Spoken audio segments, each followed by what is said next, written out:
Okay. Hi, I'm back. Thank you for tuning in to my channel, Something About Everything.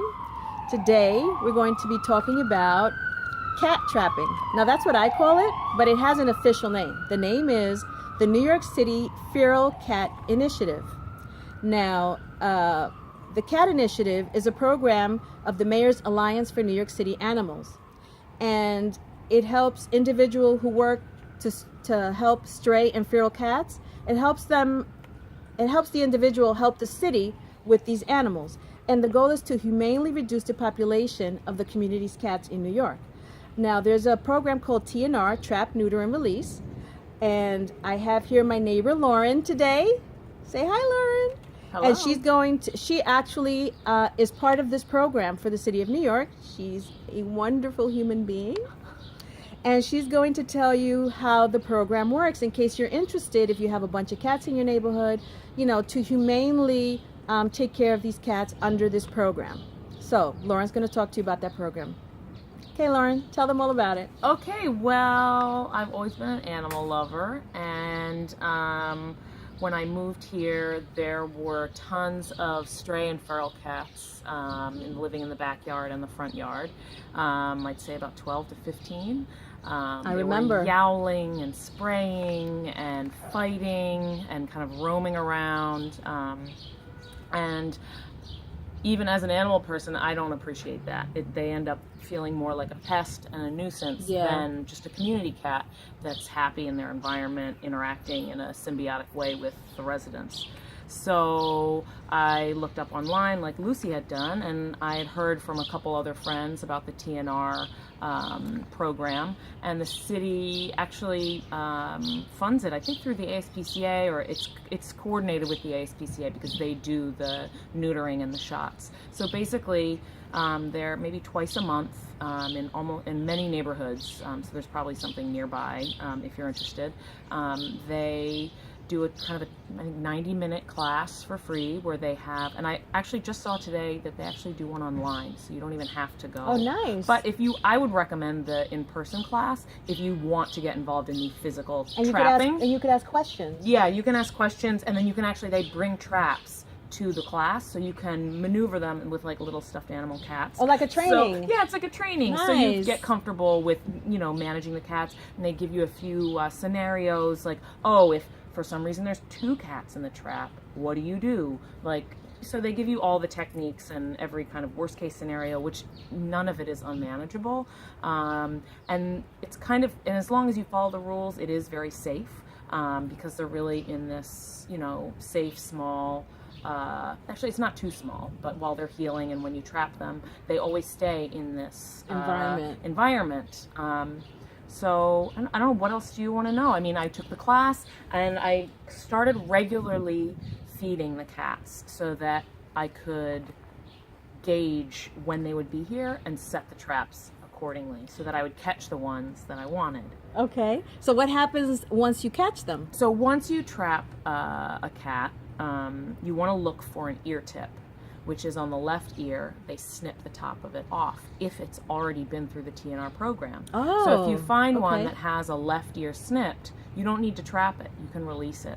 And you see the difference if it has the little snip, because this is a TNR, trap, neuter, release. Mm-hmm. So some of these cats are going to be back on the street. Yes. It's just that they've been neutered. Neutered, and they have their shots. So Excellent. It reduces rabies and babies. Okay. So if it has the little ear tip, you release it, and if it doesn't, great. And then you bring it in, usually the next morning. And where do you take it? You take it they have drop-off locations. You have to schedule an appointment, and they have like a nice website that has a scheduler that, opens up at a certain time, and you get on really early in the morning when they open up the schedule. You lock in your date, and then you can either drop off at a location near you. They have one, I know, in Bed-Stuy at the, park off of Marcy, and there's one right in Crown Heights. I happen to own a car, so I drive 15 minutes down the road to a Queens location, which is the ASPC location where they bring a lot of these cats. So they've got a lot of resources, whether you can drop off in your neighborhood on this big truck that takes them away and brings them back at the end of the night, or you can drop them off yourself in the morning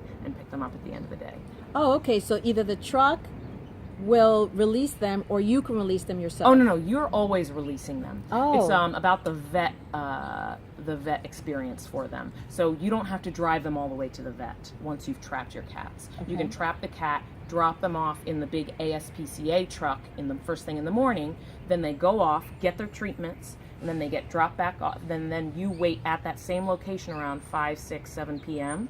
And then they give the cats back to you. Okay. And then you take them back. If you have a spare room in your house, in the bathroom, you can do 1 cat, you can do 7 cats. It depends on what makes sense to you. And if you don't have room, you just release them back into the You have to neighborhood? hold on to them for at least 1 day in the trap. Okay. If it's a female, the procedure is a bit more invasive for this for the spay versus the males. It's more of an exterior situation. Okay. So they can almost be released immediately. Usually you keep them overnight and then you release them the next day. For the females, you want to keep them about 3 days just to make sure. And you can check, you can lift the cage up to see that their little surgery site is looking good, healed. and then you just release them. Now, what happens if, you trap the cat, you release the cat, whether it be outside or you release it in your backyard? What happens if the cat doesn't want to go away? Well, it's hanging out in your backyard now that you've done this procedure. What you want to do is release it where you trapped it, because it can be dangerous to put them in a new environment. It's definitely So if you trap it here, you release it here, and then they find their own way. Well, they know the neighborhood. Right. They have their source of food, they have their source of shelter, and cats are very territorial. So you release them in a different territory, they can get beat up and killed by other cats. They always try and find their way home, and it can be very dangerous for them. Interesting.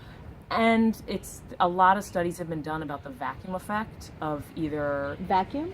Yeah, it's this thing where if you just round up a bunch of cats and kill them, which is what sometimes animal control will do, new cats will flood the area. And if they're not spayed and neutered, then they will just breed to capacity of that certain area. Wow. Whereas if you trap, neuter, release, they maintain being territorial and they don't allow more new cats in. So it's kind of good to have a sort of controlled community cat colony, which is sort of what I'm doing back here, where they have a regular food source that isn't other people's trash, which is a nuisance, and a little bit of shelter, so that they choose to come in, the people that want them or can deal with them, and they stay away from backyards that don't. And there are other ways. I want to get a list together to prepare for other ways if you really don't want them in your backyard.